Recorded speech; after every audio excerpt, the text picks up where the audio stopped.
Superhumans, welcome back to my channel. It is so good to be sitting here and recording this again today. If you watched my last episode of Tea Time, which I'll link somewhere on the screen, then you know how important recording these things is for my general mental health and how much I really appreciate the opportunity to sit here and be myself and engage with you, and hopefully you can get something from it too. So thank you so much for watching. In this video I want to talk about 5 things that I think that you and me can do between now and the end of the year to set ourselves up for the best ending possible, so that we are in a good mental space and we can approach 2020 with a positive mindset and make it the best year yet. If you're like me, then you're feeling a little bit overwhelmed and maybe even slightly depressed about the fact that we're already 2/3 of the way through the year and it feels like I haven't made enough progress on my goals and on my New Year's resolutions, and this can get me down sometimes. One of the most life-changing things that I heard from Tony Robbins is that we expect too much from ourselves and what we're able to achieve in 1 year, but we underestimate what we're able to achieve in 10. So don't feel down about the fact that you haven't made the progress that you would have liked to at this point in time. The important thing is to reflect on where you are, be appreciative to be alive here today, and think about how you can go forward so that you can get the most out of life and so that you can end off the year feeling satisfied and ready for the new year. If you're interested in finding out what those 5 things are, then please keep watching. The first thing is to get into the habit of practicing meditation daily. I cannot stress this enough. It is one of those things that gives you a subtle improvement at first, but over time you really start to feel the difference in the way that you're able to respond to your environment and to challenging situations. I'm the kind of person where if I don't practice meditation daily or put in some systems in place to put my mind at ease and to make me be able to have a healthy detachment from life and the unsavory offerings that it gives you at times, if I don't do that, I can definitely flip the lid and lose my mind. I'm a very emotionally charged human being. So meditation just gives me the little bit of control that I need to be able to look at a situation and choose how I want to respond to it. It gives you the little bit of a gap between an action and the reaction, and this is a gift that I'm just so grateful for. It's helped to maintain the health of my relationships and also the health of my mental state.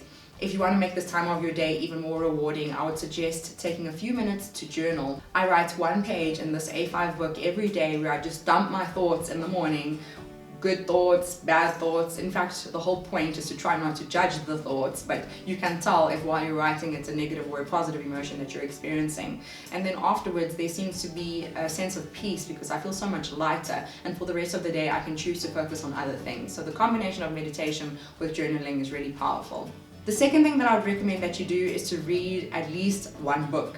It should really be something more like 1 book per month, but I know that not everybody enjoys reading, and also different books have different levels of density of the words and the content that's contained. So read that book that you've been putting off for months. If there's a book that keeps on coming up in conversation and it seems eerily ironic that you should be reminded to read that book again and again, then this is the time to do it. The universe is sending you messages, and it's about time you listen. It could be 1 sentence in that book that changes things for you. It could just be 1 page that allows you to see life in a way that is going to be like the first day of the rest of your life. My sister once said to me, "Isn't reading amazing? It's sort of like television for your mind." And this is when she was about 7 or 8 years old.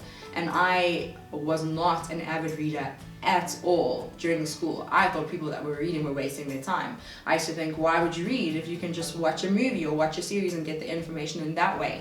But the way that it stimulates your brain, the relaxation that it has on you, the comfort that words can bring to you is so remarkable. I try to read every single day, and I'm constantly reading books that teach me and feed my soul, and it's like a never-ending friendship and bond that just keeps on giving. So I would seriously recommend that you read that book that you've been putting off. If not now, then when?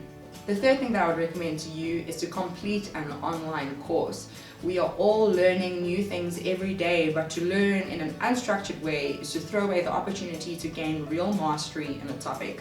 I've been doing a digital marketing course on Shaw Academy, and this has proved to be so beneficial in my work life as well as my personal life. I feel like I've got such interesting things to discuss because I really enjoy what I'm learning, and I've been able to contribute some really valuable things in our marketing discussions at work. So I would really recommend doing an online course. There are some really affordable ones, there are some that are even free, but if there is something that you've been wanting to learn and there's a course out there that can help you to learn it, why not? Dedicate an hour or 2 to learning every week, which is what I do at Shaw Academy, and after 4 months you'll have a certificate in it. You will be you'll get a diploma, you will get recognition of your skills, and this is something that you can add to your CV and will definitely be a confidence boost. So do an online course between now and the end of the year. You've got nothing to lose. The next thing that I would recommend is to set and achieve a health or fitness related goal.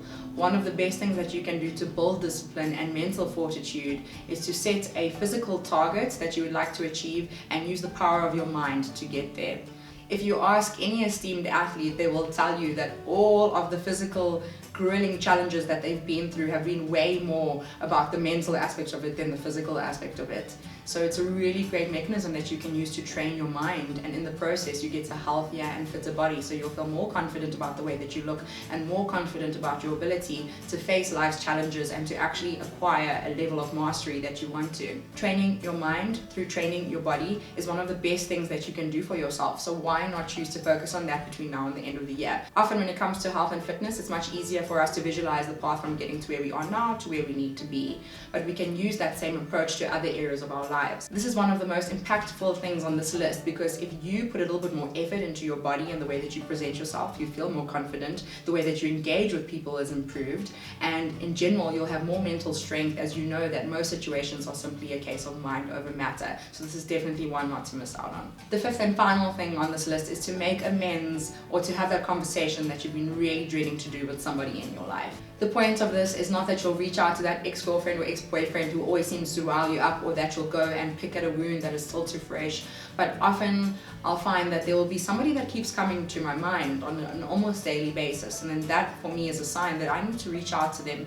Perhaps the last conversation that we had wasn't that pleasant, perhaps I said something that I know was more hurtful than I intended it to be, or perhaps there was a full-on fallout that just hasn't been resolved. If there is anybody in your life that you keep thinking of and the reality is that the relationship is not in that much of a great space, then why not make an appointment to go and have coffee with them and to sit down with them? It's not to say that the relationship will get to where it once was, but just having a face-to-face adult conversation can be one of the most calming and appeasing things that we can have for our souls and for the person too. So the rule is to decide on whether this will be a good thing or not. Think about whether it will be mutually beneficial that you two meet. If one person is probably going to end up upset, and not because they're going to learn the truth, because the truth might immediately hurt, but in the long run it is usually always a good thing. But if the person will be upset because it will just be like resurfacing all of this negative energy and just placing them in a space that takes them a long time to get out of, then rather not. But if it's simply a case of going to set the record straight, feeling a little bit of ease and being able to move on from there for both people, then it's definitely the right situation. I can definitely think of at least one or two people who I can do this with, and I'm already looking forward to the relief that comes afterwards, even if the discussion might be a little bit challenging throughout. Please let me know down in the comments below which of these 5 things you're the most excited to try. I really hope that you will join me in doing our best to end off this year on a positive note, so that we can enter the year in a graceful way and make 2020 our best year yet. If you enjoyed this video, please give it a thumbs up and consider subscribing to my channel. I do weekly videos on self-development, spirituality, and so much more. I hope to see you in the next one. Goodbye.